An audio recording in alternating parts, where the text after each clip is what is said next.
The Boxing Day Test match starts on the 26th of December. And guess what? It's not the pink ball, but it's going to be the red cherry in Melbourne.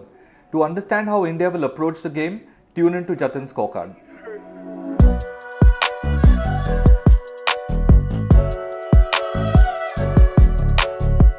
After a mauling in Adelaide, India will have to be careful going into the Boxing Day Test match.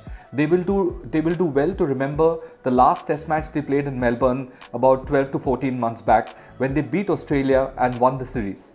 I think they will have to keep that game as a yardstick. They will have to think that the second Test match is in effect the first Test match of the series. I think they will have to use a little bit of kidology when it comes to this, because they will need to be in the most positive frame of mind. It's going to be a different ball game literally, because you don't have the pink ball, you have the red ball, and I think things will be slightly easier for the batsmen with the change in ball, but also with the MCG wicket. The MCG wicket overall, for the last so many years has traditionally been a pretty sporting wicket. So it's good to bat on, it's got pace, it's got bounce, but it's got true bounce. And as a batsman, that's what you want in a wicket. You want pace and you want true bounce. In Adelaide, both these factors were missing. You had spongy, tennis ballish kind of bounce, and the wicket was a bit up and down as well. You couldn't trust the bounce as a batsman. But in Melbourne, the bounce will be even. It won't be too much. It will be a true bounce, and I think batsmen will be able to trust the wicket more at the Boxing Day Test match. A fast and bouncy wicket also means that it's a good life for the bowlers as well. So if you bend your back a little bit, find the right lengths, I think that's going to be key for India, especially if they decide to play Siraj. I think finding the right length for Siraj at the MCG is going to be crucial. I'm sure Bumrah and Umesh Yadav will help him out. They've played at the MCG before, but I think that is the real cog in India's wheel which needs to be clicking in the bowling department, and that is of the third seamer. My 11 for this game is as follows. I think Shubman Gill will play. So you have Gill, Mayank Agarwal, Pujara, Rahane, KL Rahul is my pick at 5. You then have Vihari at 6. Rishabh Pant is my pick ahead of Saha at number 7. Ashwin 8, Umesh Yadav 9, and Bumrah now, I think gets a little bit of a promotion from number 11 to number 10. So Bumrah at 10, and I'm going with Mohammad Siraj as the third seamer. So that's my 11. The key to India's success in Adelaide is also going to be how well the openers bat. So I think if India win the toss, they will be in two minds whether to bat or bowl. I think the right way to go about it, and there is a unwritten rule in cricket, which captains are often told about, and that rule is, you win the toss and you bat. So I think India will have to go in positively into this game. If they win the toss, they should bat. And the first hour or so is going to be very crucial. If they find the openers settling down well into the Melbourne wicket, I think India could put up a big score in the second Test match. Let's talk about Ajinkya Rahane a little bit. Now he's going to be captain of this Indian team. He has led India before, but I've watched him over the last few years, leading at a domestic level as well. Ajinkya Rahane is one of those guys who has a passion for leadership. He has a passion, and he has an innate talent for captaincy. He is a typical Mumbai captain. He is a typical Mumbai Maidan captain. I like to term these captains as offensive defense. So you will see that Ajinkya Rahane will have a silly point and a short leg in place, but don't be too surprised if he has a deep cover and a deep square leg in place as well. So that's the way he likes to operate. He likes to put pressure on the batsman, but at the same time, he will try and save runs. I think Ashwin will actually bowl better under Rahane rather than Kohli. I think he gets along a little better with Ajinkya as well. So I think, having Ajinkya as a captain, having a little bit of a softer personality than a Virat Kohli, obviously great player Virat Kohli, but I think having a softer personality as a captain could come in handy for India in this Test match, especially after that last result in Adelaide. It takes a certain kind of character to kind of guide the team in a certain direction after a mauling.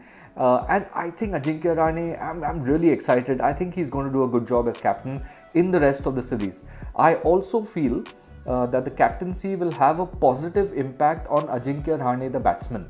Sometimes players want that extra responsibility, they revel in that extra trust which is put into them by the team management, and I'm sure it will work positively for Aju. I think he will come out, he will play his natural game, he'll guts it out, and all in all, I'm really excited to see how he fares at the Melbourne Test and also later. Let's talk about the pitch and the ball. The MCG wicket traditionally has been one which is, it helps the fast bowlers and the batsmen. If you look at the last 3 or 4 test matches India have played at the MCG, you've seen that one can see that the fast bowlers have done really well. Ryan Harris was man of the match in one test match. Bumrah was man of the match in the other test match. But at the same time, India have also put runs on the board. So in the Boxing Day test match a couple of years ago, India scored 443 in the first innings. So they should, those numbers will give India confidence.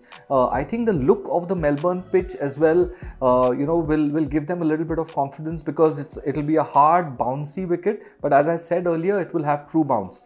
So I think the way the red ball will kind of react at the MCG will probably favour the batsman more than the pink ball was reacting on the Adelaide deck. Now a couple of words about the ball. I'm not a big fan of pink ball test matches, honestly, because I think the ball is skewed to give the bowler more advantage. There are also unconfirmed reports that the pink ball needs a higher length of grass on the pitch to render it usable for 80 or 90 overs. So that kind of skews the favor a little bit in favor of the bowlers. But overall, I think the red ball will be a comforting factor for India. They have a lot of experience, obviously, in red ball cricket. They hadn't played a lot of pink ball cricket. This was just their second test match with the pink ball. So I think overall the change in the color of the ball as well will kind of raise India's hopes for Melbourne. A couple of other important points going into this test match. One is that David Warner is still not fit. So it's going to be a huge blow for Australia. They are upbeat. They must be feeling 10 feet tall right now as a team. But not having Warner will be a little bit of an issue for them. I think what Australia will do is right from day one, they will try and seize the initiative. They'll try and put India on the back foot. Whereas India, on the other hand, will have to decide what they do if they win the toss. They will have to maintain positivity. As I've said earlier, if they win the toss, they should bat and they should go out and set their stall out and be ready to play positive attacking cricket. When I say attacking cricket, I don't mean hitting everything for 4, trying to hit everything for 4. It's trying to rotate the strike, being aggressive in your single scoring.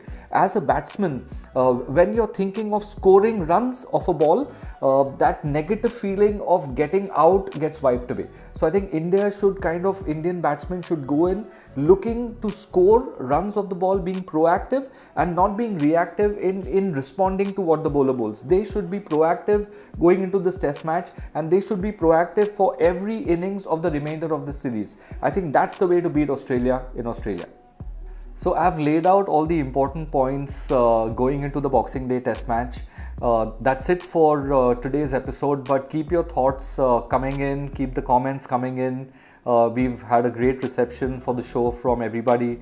If you want a deeper analysis on any of the topics which I've covered today, be it Rahane's captaincy or the pitch or a probable Australian 11, the Indian 11 for that matter, do drop me a line in the comments section or send me a message on Twitter using the Ask Jatin hashtag, and we'll get back to you.